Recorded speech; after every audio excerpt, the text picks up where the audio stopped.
Hello students, topic journal.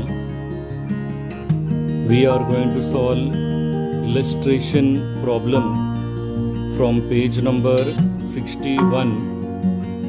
Problem number first. Question दिया हुआ है, journalize the following transactions in the books of Narendra general stores. So journal का columns draw करने के बाद ऊपर हेडिंग लिखना है, journal of Narendra general stores. Journal का हमें 5 कॉलम्स ड्रॉ करना है. फर्स्ट कॉलम में date, second particulars, third LF, fourth column में डेबिट अमाउंट और फिफ्थ एंड लास्ट कॉलम में क्रेडिट अमाउंट. सो ईयर दिया हुआ है 2019 अप्रैल 1st. फर्स्ट ट्रांजैक्शन दिया है, Narendra commenced business with cash ₹80,000. Commenced business का मतलब है स्टार्टेड बिजनेस. सो नरेंद्र ने जब बिजनेस स्टार्ट किया है, ही इन्वेस्टेड कैश ₹80,000. सो कमेंस्ड बिजनेस के जगह पर हमें कैपिटल लिखना है. एंड प्रोप्राइटर जब भी बिजनेस स्टार्ट करता है, proprietor is giver of capital. Capital is a personal account and capital account belongs to the proprietor. So Narendra is giver of capital, तो हमें कैपिटल को क्रेडिट करना है और कैश हमें डेबिट करना है. कैश रियल अकाउंट है. Cash comes in the business और रियल अकाउंट का रूल है डेबिट व्हाट कम्स इन. सो हमें कैश को डेबिट करके कैपिटल क्रेडिट करना है.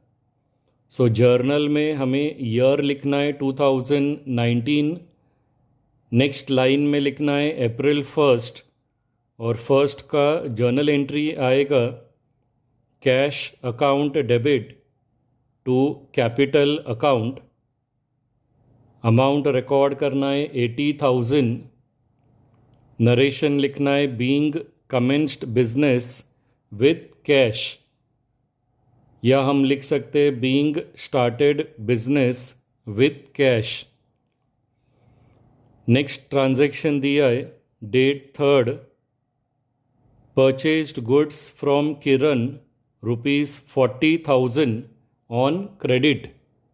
तो ये ट्रांजैक्शन में जो फर्स्ट अकाउंट दिया है दैट इज़ परचेज और सेकंड अकाउंट है किरण.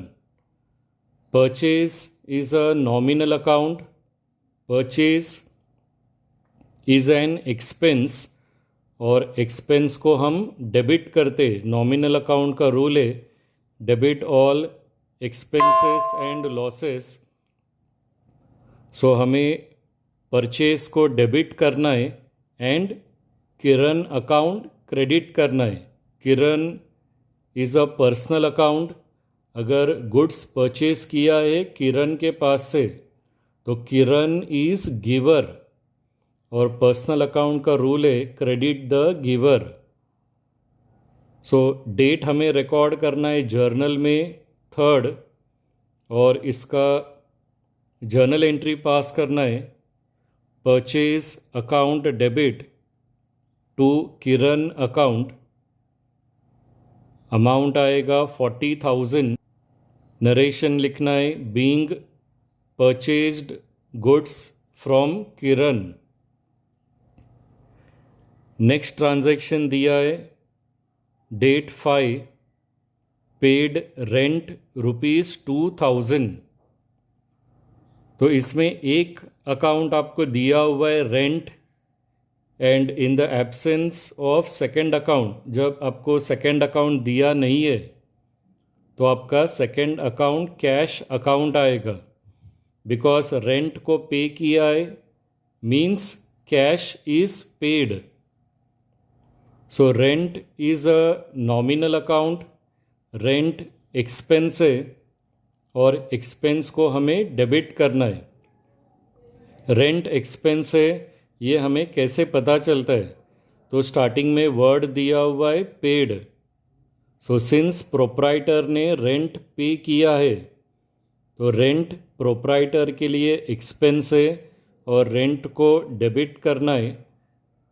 रेंट पे किया है मतलब कैश पे किया है। सो कैश गोस आउट और रियल अकाउंट का रूल है credit what goes out. So cash will be credited. So journal में हमें डेट लिखना है, डेट 5। जर्नल एंट्री आएगा rent account debit to cash account. Amount record करना है 2000। नरेशन आएगा being paid rent. Next transaction दिया हुआ है डेट 10। ट्रांजैक्शन है sold goods to mister Vikas ₹5500 on credit.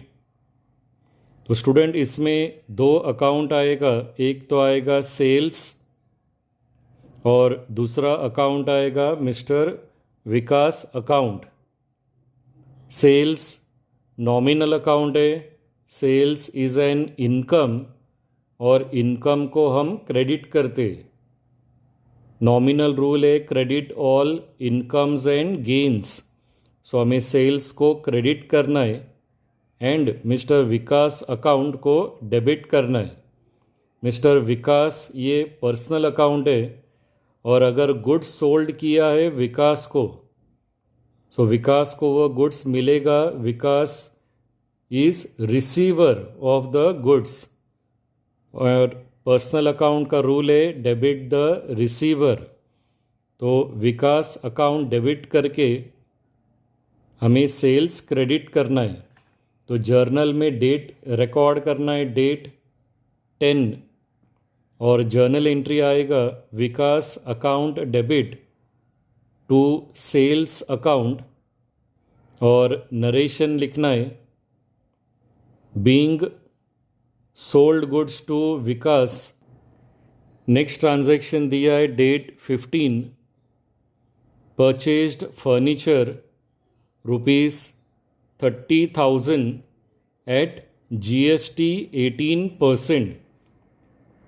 Now GST जब भी आपको दिया रहेगा तो हमें उस GST का हाफ अमाउंट सेंट्रल गवर्नमेंट को जाएगा और हाफ अमाउंट स्टेट गवर्नमेंट को जाएगा। तो हमें वो अलग अलग कैलकुलेट करना है। सबसे पहले तो आपको कॉस्ट ऑफ फर्नीचर दिया है 30,000। वर्किंग नोट में हम GST कैलकुलेट करने वाले।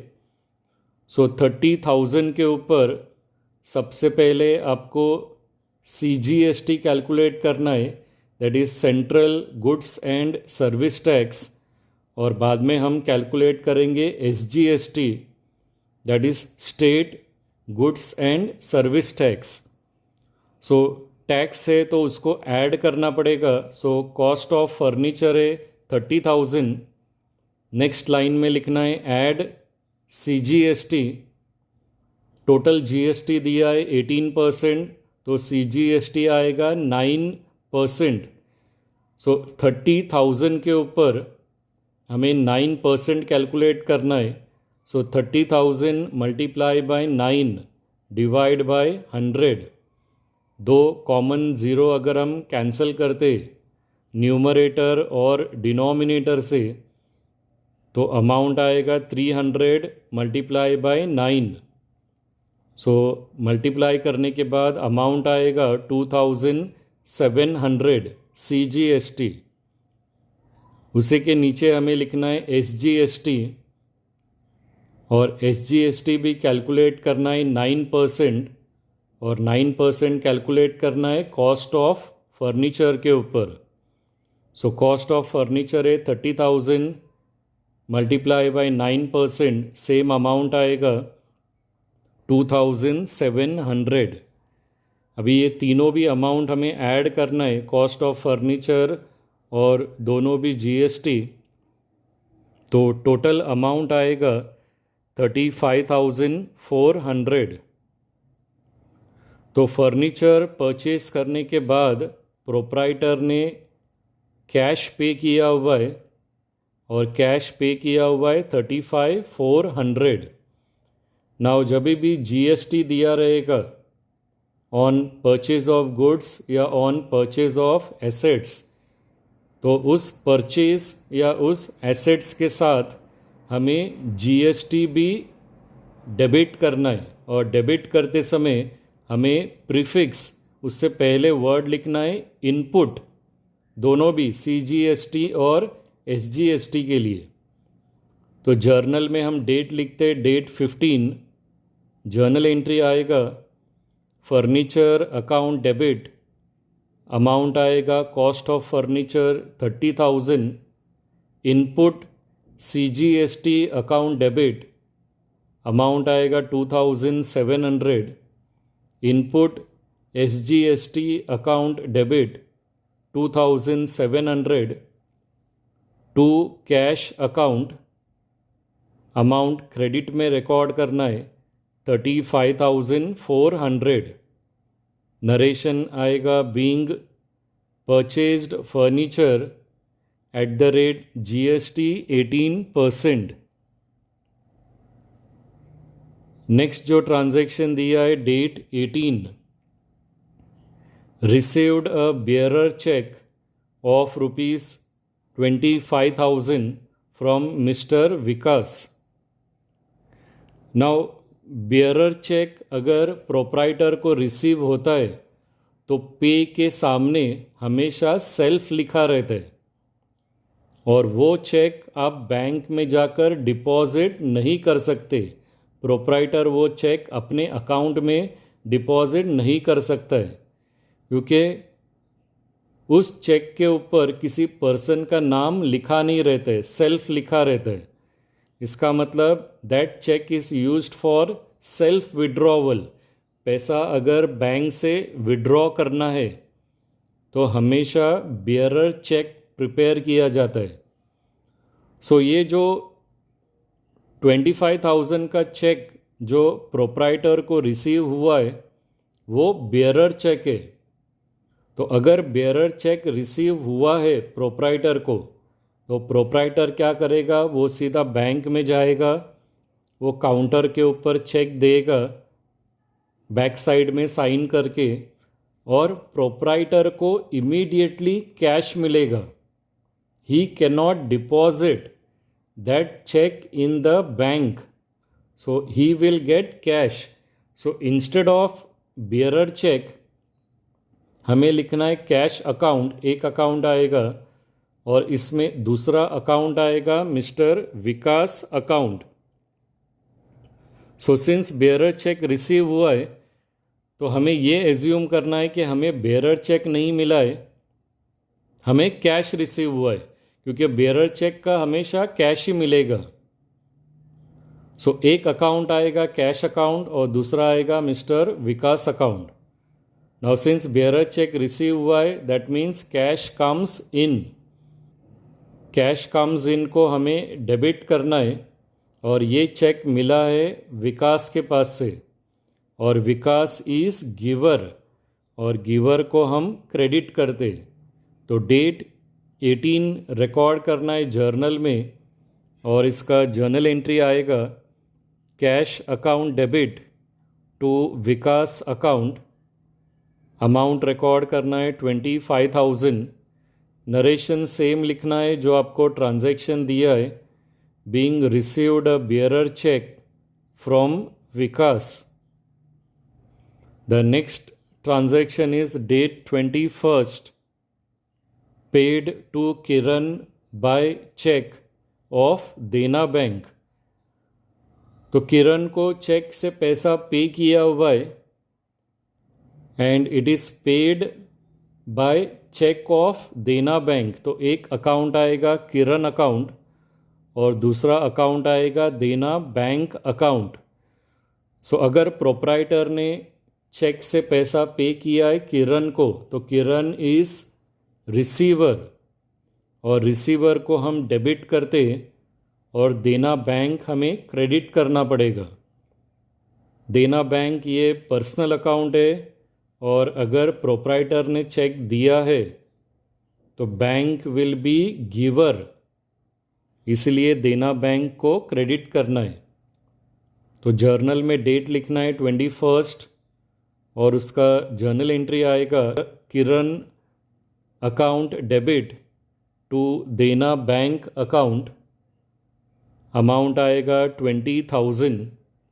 नरेशन लिखना है being paid to Kiran by check,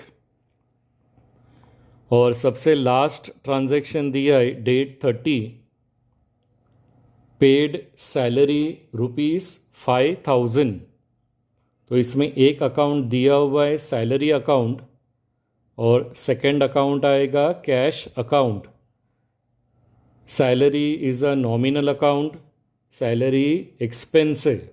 expense इसलिए है बिकॉज प्रोप्राइटर ने सैलरी को पे किया है। अगर प्रोप्राइटर ने सैलरी पे किया है तो प्रोप्राइटर के लिए वो एक्सपेंस है, और एक्सपेंस को हम डेबिट करते। सैलरी पे किया है means cash is paid, so cash goes out, and goes out को हम क्रेडिट करते। तो जर्नल में डेट लिखना है डेट 30, जर्नल एंट्री आएगा salary account debit to cash account, amount record करना है 5,000, और नरेशन आएगा बीइंग पेड सैलरी।